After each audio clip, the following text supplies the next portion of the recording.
that you're lying to her, like you're being dishonest to her. You know what I mean? Because you don't really enjoy going to a museum, or if you don't like go hiking, then don't go hiking with her. Even if she's into hiking, don't go because she's into that. But yeah, museums are good ideas. Parks, coffee shops, nothing. Arcades. Oh yes, boom, that's a good one. Arcades or build. You go bowling alleys, billiards, I right? think And billiards then is the best part. yeah, it's pretty good, right? And then if you guys get really into it, you can get a little bit physical. Maybe Mm, not so much with the COVID times, but right. later on in the future. And hold on. Oh well, whatever. It's all the same.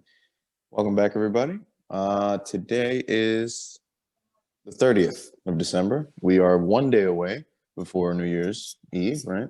We're rolling right into 2021. So aliens are coming. I promise you. Just wait until Joe Biden is in office, and we'll get them sooner or later. In any case, this is a conversation between me and Mike for entertainment purposes only. Whatever we say here is to not be taken with any sense of legality, specifically the financial part. Besides that, enjoy the show. And if you hear something that's worth trying or whatever, give it a shot. But take everything we say here with a grain of salt. Awesome. All right. So some of the topics for today, it's going to include on the personal development, good first date ideas. We talk about who should pay yesterday for the first date, but today we kind of like piggybacking from there. On the fitness, we have why become a personal trainer, and on the finance, should you take loans for school? Very interesting topic. So let's just jump into them. Good ideas for first dates. Where do you usually take your girl? Right. So, back in my younger years, hypothetically, let's say about 3 years ago or 4. You are single. Well, no, I wasn't actually. I was the guy that jumped from relationship to relationship, or did something in between relationships, but not serious. But in any case, usually the dates were the safe dates, right? So going to the movies, going to do some sort of activity, maybe going to a museum, maybe going out for dinner, whatever the case is, the safe dates, right? But as I've gotten older, I realized that one of the things that you really want to be careful about is not wasting your time, right? And one of the things that ends up happening oftentimes, especially if you're, young and you're just dating, you're in the dating market, is that you start going out with people and, initially you're attracted to them by their appearance or whatever the case might be. Or maybe you're attracted to them because of their personality, because you only chat with them online. And then when you see them in person, it's a different story, right? So in moments like that, you kind of, you become a little resentful of the fact that you're going to have to waste time and money going on this date that you don't particularly want to go on anymore.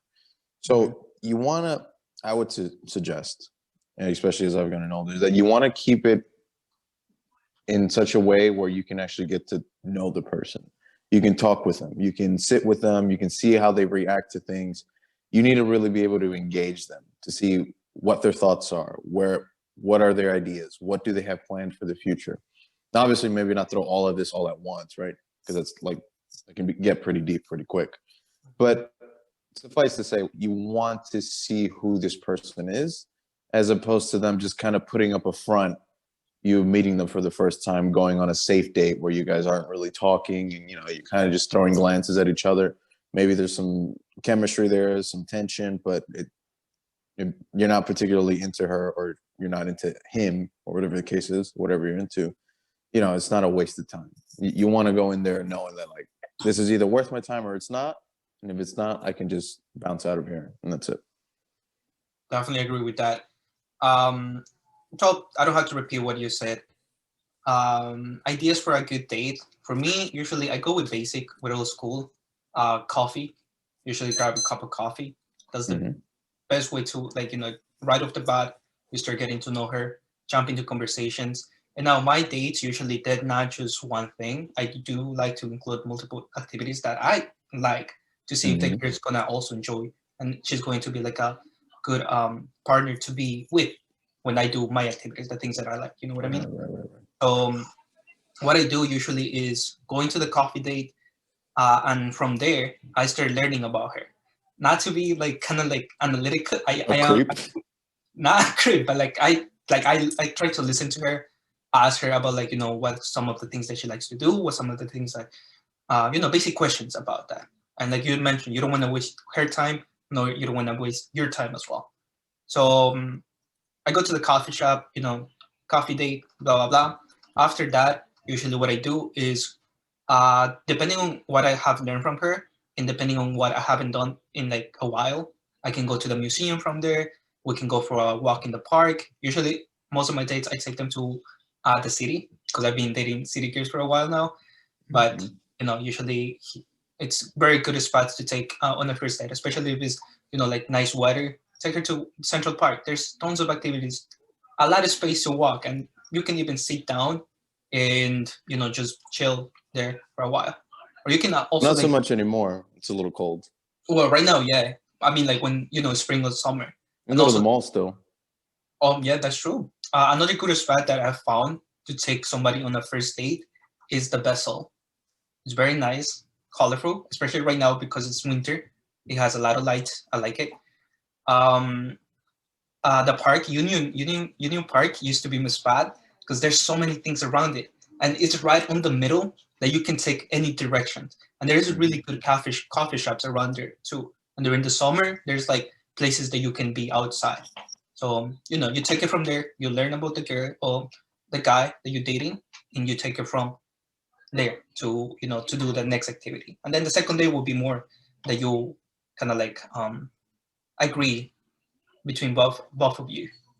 But You know what that's I you. was just thinking of? Uh-huh. Like when you were saying, like, you're doing activities that you like to do. Hmm. Damn. So the three things that came to mind were stock trading. We're talking about stocks. Um, what is it? Working out, exercising and playing video games. So if she doesn't meet those three criteria, then damn, it's not gonna be a good day, bro. I mean, if she likes to trade, take it to Wall Street. There's tons of things that you can do from Right? it. If she likes to work out, like if she's into fitness, then arrange for like like a session to Yeah, work go no, not even that. Just like go out in the park, go for a hike, go out. walking for a Oh yeah. while. Maybe incorporate some exercise outside if you can be that imaginative. Hmm. One date that I took, like a first date, it was hiking, and that girl, like, she loved it, and she was really like into it, and from Mm-hmm. there it was her thing. And you might be surprised that hiking might not be necessarily a good idea for a first date, but this, like, I don't know, like that girl was outgoing. She was out there, Mm-hmm. and she loved it. Sometimes you need to take the girl out of the comfort zone, and that's something that I enjoy doing. Like hiking, you're gonna see my Instagram full of hiking pictures because I love hiking, right? Right, And right, right. she enjoys doing that. That's a big win for me. So Mm-hmm. take one thing that I have learned throughout these years is that you have to do activities that you enjoy doing as well. Because let's say if you don't like going to a museum, don't take a girl to the museum because you're giving already the impression that you don't like, that you're lying to her, like you're being dishonest to her. You know what I Mm-hmm. mean? Because you don't really enjoy going to a museum. Or if you don't like go hiking, then don't go hiking with her. Even if she's into hiking, don't go because she's into that. But yeah, museums are good ideas. Parks, coffee shops, nothing extreme. Arcades. Oh yes, boom, that's a good Mm-hmm. one. Arcades or build. You go bowling alleys, billiards, I right? think And Billers then is the best part. yeah, it's pretty good, right? And then if you guys get really into it, you can get a little bit physical. Maybe Mhm. not so much with the COVID times, but Right. later on in the future, and going to a mall, right? Just going sightseeing, but be careful of that one, because you don't want to get into like a habit of just going to the mall and just walking around doing nothing. You know, Right. like you were talking about, you like doing different things, so Mhm. you can bounce to different areas, right? You can like start out at a mall and go for a coffee, a little coffee date, and then if that goes well, then maybe you go outside and you walk around and go to a park or something. And then if that goes well, then maybe you guys can go to like a bowling alley or a billiards hall or an arcade, and then take it from And there. Yeah. Now, also another thing too. This is more for like older audiences. So like because I'm already 21, I kind of start learning that there's much activities that you can do with it within a first date, such as going to a rooftop bar, beautiful scene, something that I think everybody likes going to, and Hmm. involve drinks. Now, this is where you start like building the sexual um, interaction Tension. here also, because you are going to be fucking the girl. You don't want to just make it Hopefully. seem, hopefully, yeah. You don't want to make it seem like you're just there to be a friend. So you have to start building that sort of giving that vibes. You know what I mean? So Tension. You got to build the tension. yeah, exactly. So you gotta build tension. So look for activities that you enjoy doing and involves maybe doing that as well. For example, when I mentioned hiking, sometimes I gotta, hold the hand, be like, hey, I got you. You start building it. It's you as a man, you kind of take the lead on that aspect. When it comes to billiards, if she doesn't know how to play, you can teach her how to do it. Bowling, same thing. Hmm. What else? Coffee date. Usually, that's the start. That's where you define whether this girl is a good woman for like dating, or she can just become your friend or a connection when you network. Hmm. That's why Hmm. coffee. I feel like the coffee date, it just sets the mood. It's just that little base where you need to Right. start. And you kind of spread out. Hmm. What do you think? Coffee, or you can do alcohol, but maybe coffee first, just because Coffee first. Yeah. I mean, I would say coffee in the morning, and if you're over 21, maybe you can do a bar or something. If you're going more towards the afternoon or the evening, because I don't think people want to be drinking coffee in the evening. I would still go with coffee. In the Maybe. evening, I mean, yeah. Why not? Or not even I don't coffee. know. Maybe You're ice gonna cream. be wired. Or froyo. To be honest. Yeah, you can do stuff like ice cream spots, right? It's not like you can do pizza shops. I don't know. There's just so many different things that you can do that aren't particularly expensive and allow you to kind of sit there and just chat with them, because that's what you want to see. Is this person worth putting in the time and effort? Exactly. Because if they're not, and then you go on an expensive date, Mhm. then you're out money and time. Yeah, and also another advantage that the coffee date gives you is that you can walk away anytime. You can finish the coffee. If you didn't like the girl or the guy, walk away. Be like, it was That's nice to it. meet you. We stay in touch. That's it. Arrivederci. But yeah, there was no much time invested, no much money invested.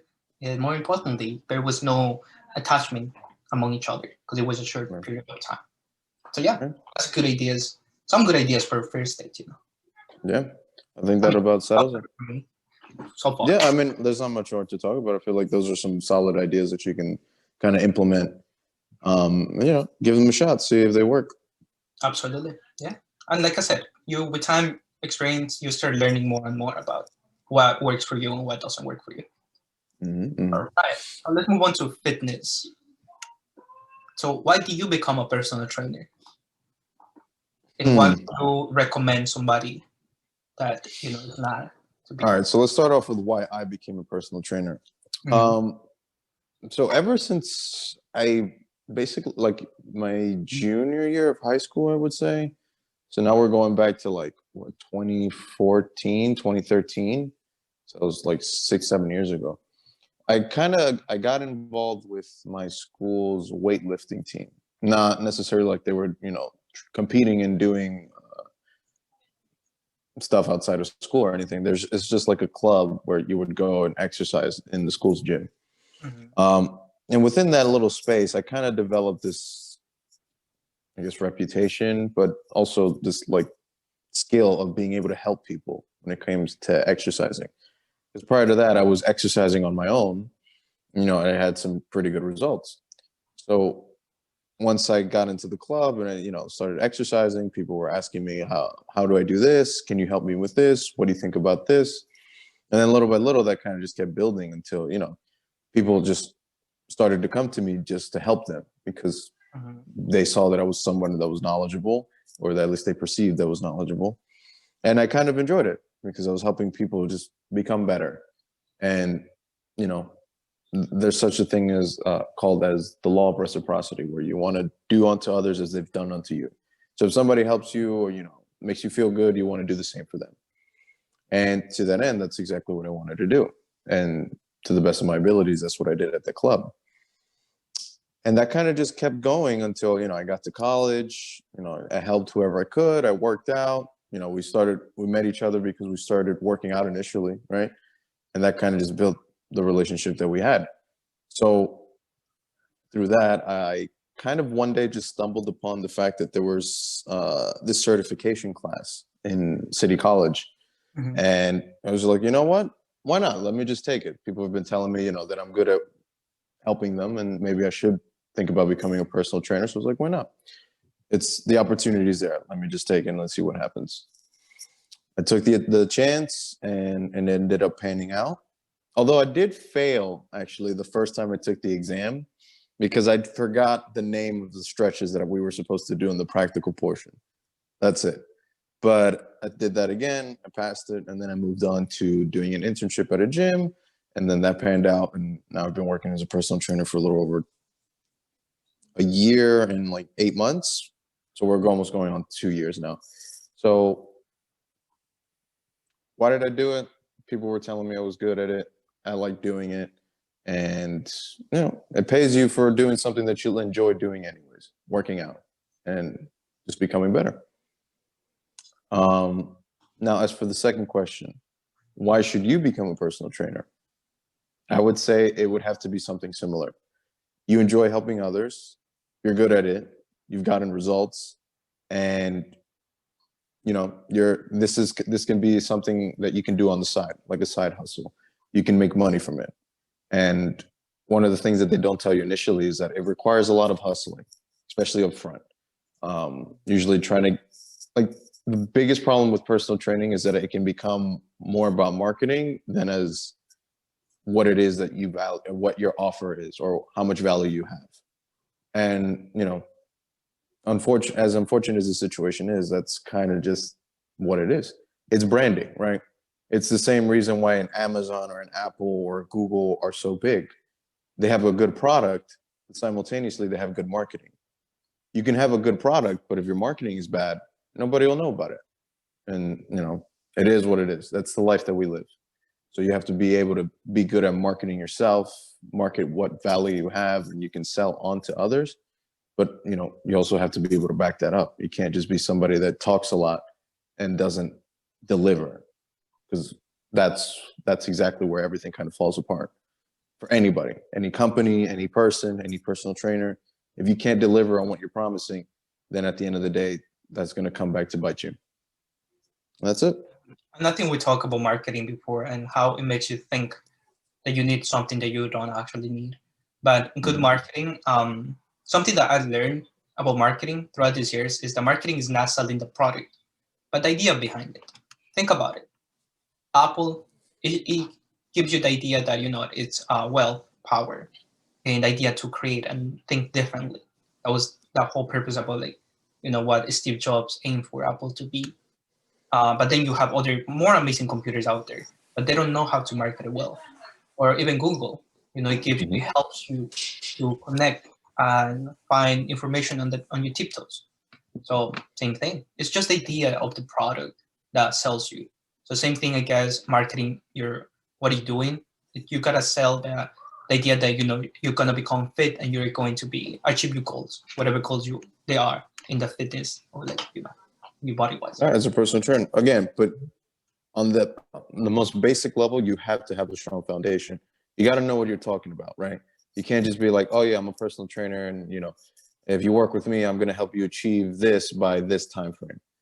I mean, a lot of people try to over promise and under deliver.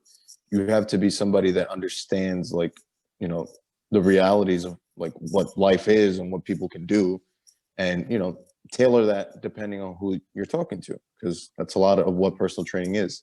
It's tailoring programs and workouts to specific people, because not everybody's the same.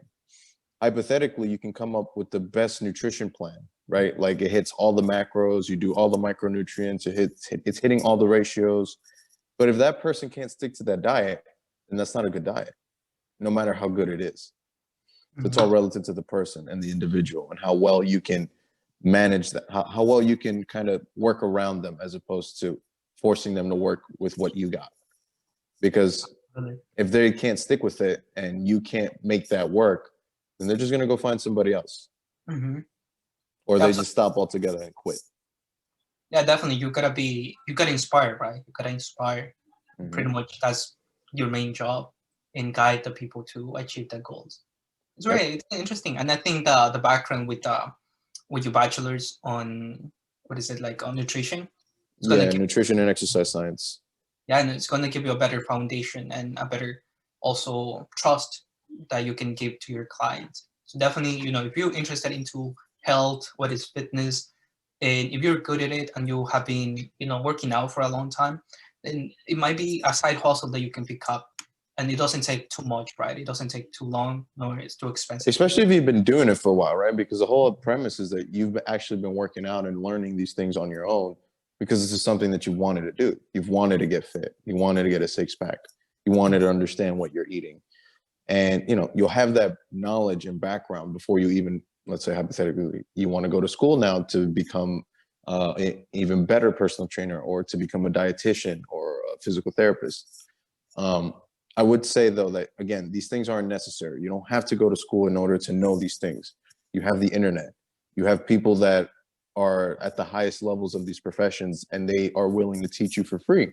Sometimes, they offer a course, but you can find a lot of this material online for free. So don't think that you're forced, again, like we've talked about before, do you have to go to school? It's not necessary. Or like, education reform. What's being taught there isn't necessarily the best way to go about learning, given the day and age we live in, with the technology that we have, with the internet, with the ability to access information so quickly and so readily. So again, at the end of the day, if you want to become a personal trainer, super easy. I would suggest to do it if you enjoy helping others and you like training.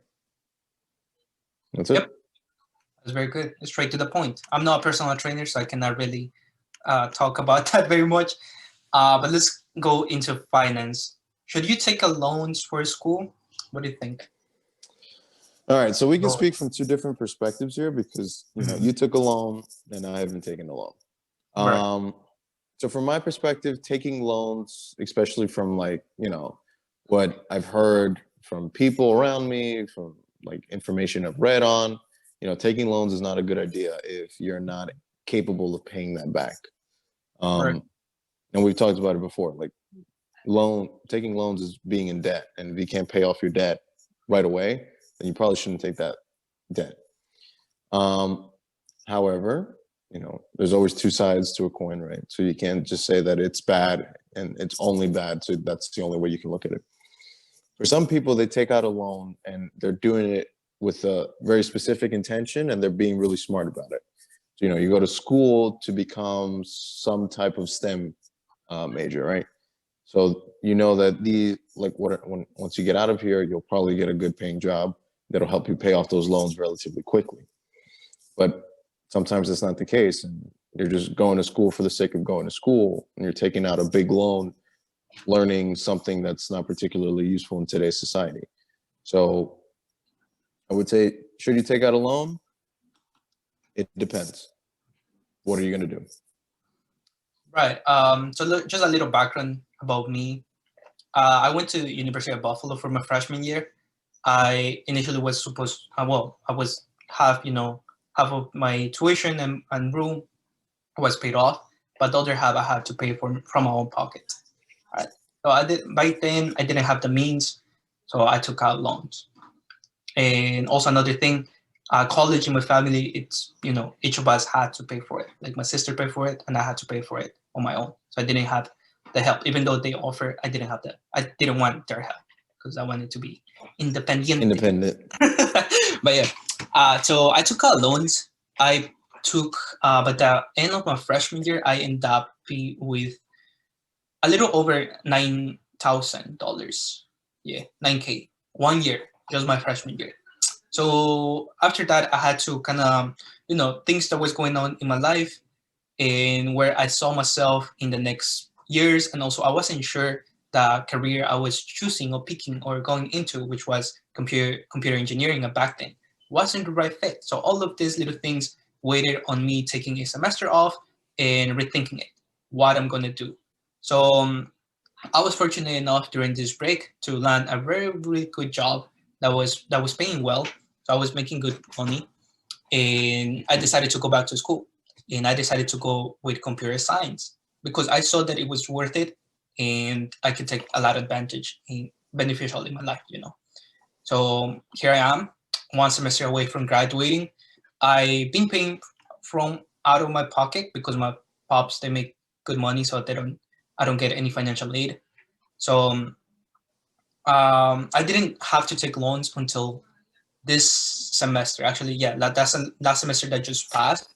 Just another thing that I forgot to mention. I already paid off my debt that I took in Buffalo because I had some savings. I was working my ass off, and I paid it off. I didn't want to deal with it and just let it grow with interest, right? So that's something that you might want to do as well. But I did a mistake in there actually because I put it off all at once. I should have taken breaks in payments, like a payment plan, because my credit score it didn't seem to gain much from me paying it all at once.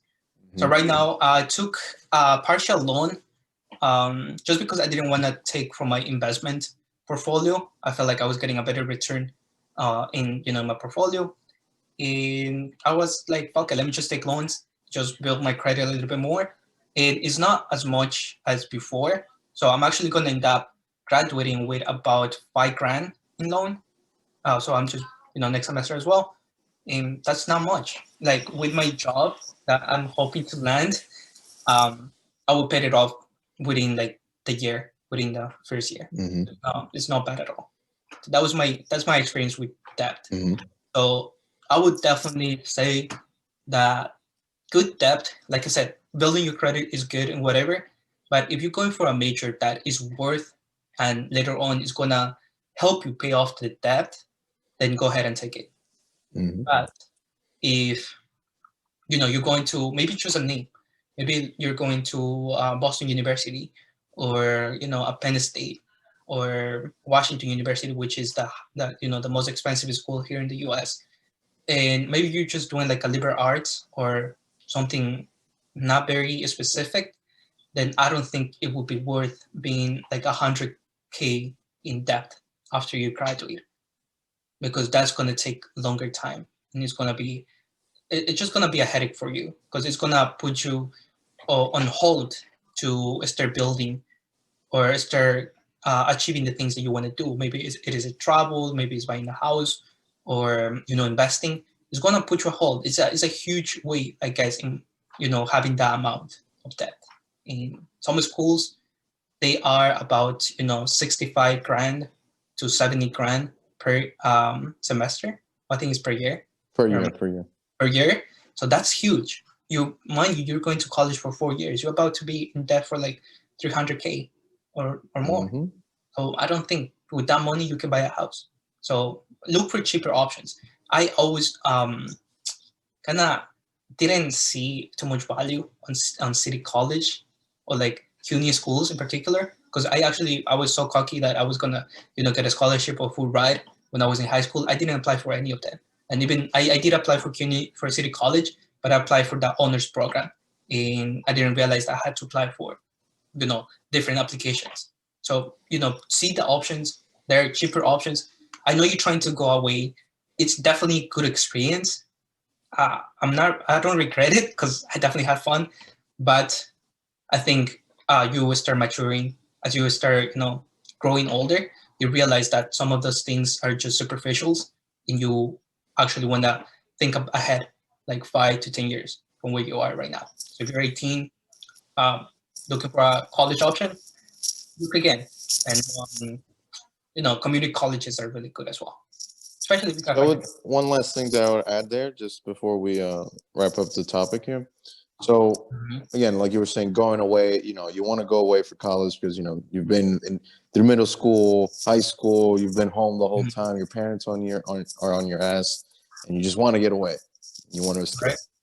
But I would say that if you really want to get away and really put yourself in like the best position possible, if you take that opportunity and find yourself a college that is good, that's near you, where you can still live with your parents and save that money that you would be spending on, insane tuitions out of state, you can put yourself within the time frame that you graduate high school or college in a position where like you can buy your own house, or you can move in with people into a really nice place, and you have a lot of money saved up, as opposed to owing a lot of money. Because that's the problem. You're going to start owing a lot of money, especially if you're going far away.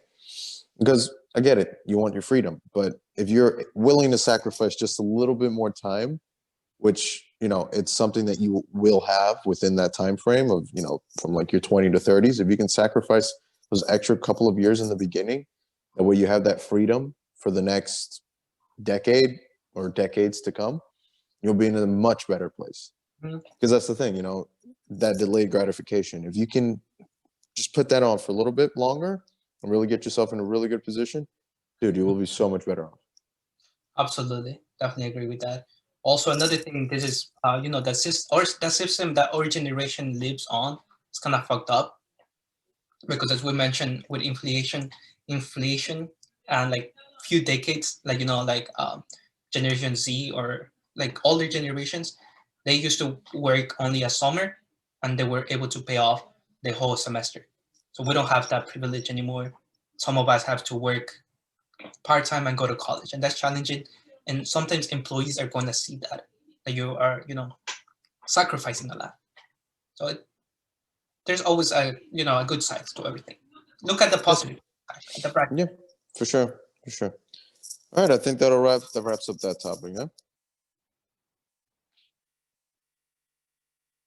Good. Yeah. So let's move on to finance. Or no, wrapping up finance.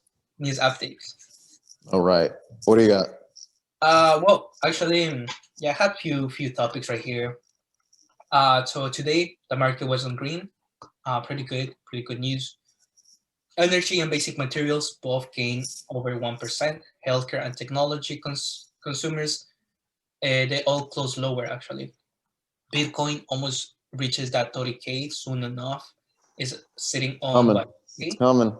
Yeah, it's caught us all of car, to be honest. Tesla, another big player today, it almost reached the 700 mark, but still it closed on its ultimate high, which was 696.60 cents. So you see, it was so close. 40 cents. Well, actually, $4.40 from Highs. 700 mark. 700 highs. Yeah, so that's pretty interesting. We're gonna see if my prediction is that it does break the 700 by the end of this year, which is tomorrow. So we will see. New strain, new vaccine. Today, the UK authorized a COVID vaccine developed by AstraZeneca in the University of Oxford. All right, so now they have 2 vaccines approved, and well, they also are dealing with the second strain of coronavirus, which is more contagious than the previous one. Guys, be careful with that, especially now with New Year's events. If you're gonna be with your family, if you got the symptoms, don't go. Just chill, because that's gonna be difficult, man. Yeah, you want to prevent it. All right. So now we have. Oh, we have another partnership, Amazon and Wondery. Wondery is a podcast startup. So Amazon, once again, is trying to get into the same business as Spotify, Apple, and Google also has podcasts. So now they have a new partnership with Wondery. Gotta see how well they do, because Amazon Music, what the fuck uses Amazon Music? I mean, they have a bunch of titles, though. They bought the licenses to a bunch of music. But still, nobody uses it. Yeah. Well, I mean, you can say the same about Amazon Prime, no? Or the Amazon Prime Video. They have good stuff there. True. But Spotify controls the market, followed by Apple Music. And I think Google Music, they actually went broke, right? There's no such a thing as Apple Music anymore. I mean, Google Music anymore. No. The competition is heavy. YouTube now. Yeah, YouTube as well. All right. So recently, the robotics company FlexBit closed at $100 billion Series B deal with big Chinese investors like Meta Capital, YF Capital. So we are going to see whether robots are going to take over 2021 and take over most of our jobs, which is Did you see that video that I sent you? unforeseen. Yeah, I saw that actually. From Boston Dynamics, bro, that shit was crazy. That is crazy, and it's a little bit creepy as well. But you know, robots are underway, guys. Mhm. 2020. I mean, this decade is going to be pretty much the development of autonomous drive. Autonomous technology. So self-driving cars, robots. Maybe we're gonna go to Mars. Who knows? Got This. all the AI coming up as well. Oh yeah, and AI. Maybe this war is going to shitty. Aliens are coming on 2021, according to Randy and his girl. No, it's just me. It's just me. Oh, I mean, yeah, because the Simpsons episode, right? She sent the link. I was reading it. I was like, because Happening, bro. I don't know. We gotta see it. You know, But, I'm saying that like I don't actually want that to happen, but I Mhm. keep saying it, and it might actually just happen. They might come and invade, and they just take over everything, and we're done. Yeah, it's finito. Maybe. All right. What do you got? Oh, before I let you go, today gold performed spectacular on my advantage. I closed this year with really good profits because this week was a nice run for me on trading gold. And yeah, so look into gold, guys. I feel like it's gonna drop, so bet for JDST tomorrow. That's my plan. Nice. I mean, you've been doing pretty good with your trading, right? Trading and options. No, yeah, I'm ending the year right. But yeah, so I look in profits. I'm not actually planning to trade tomorrow, but we will see what happens. It depends. If I I see mean, it closes early, so and exactly. New Year's doesn't start until, or New Year's Eve doesn't start a little later, so you might have some time in the morning. But in any case, good job with all those good trades. It pays to be patient, and it would have paid a little bit better if we were a little bit more patient with the Apple plate. But it is what it is. Yeah, well, it would have expired tomorrow, and right now Apple is sitting on 134, which is crazy. Hey, highs of 139, right? Yeah, it is what it is. You can now hindsight is 2020, my friend. So let's see. With me, still trading the same thing. Neo and Tesla are like going back to head here with like how they're performing. So I feel like one is influencing the other, or vice versa, or they're influencing each other. So those are going pretty well. Let's see. Was there anything particularly interesting today? No, not really. What was it? The stimulus for the $2,000 check got declined, right? Yeah. And then the 600 is going out now. I think people are getting it little by little. It's rolling out. So, that's going to put more pockets in people's money. And if they decide to put that into the stock market, that's just going to raise the prices on everything. We're looking like we might be projecting to push for new highs before the year's over tomorrow. We'll see how the market opens tomorrow. Maybe something crazy happens and it just all goes to shit. Or we start off flying and we continue the run. Hopefully it's the second, not the first one. And I think that's about it. Nothing else to really add there. Yeah, that's pretty much it. Well, hopefully tomorrow we get a time to record. Maybe we can do it in the morning. We should do it in the morning, yeah. I'm not working in the morning, so we should be fine. Okay. Then we will see you then. Tomorrow morning it is.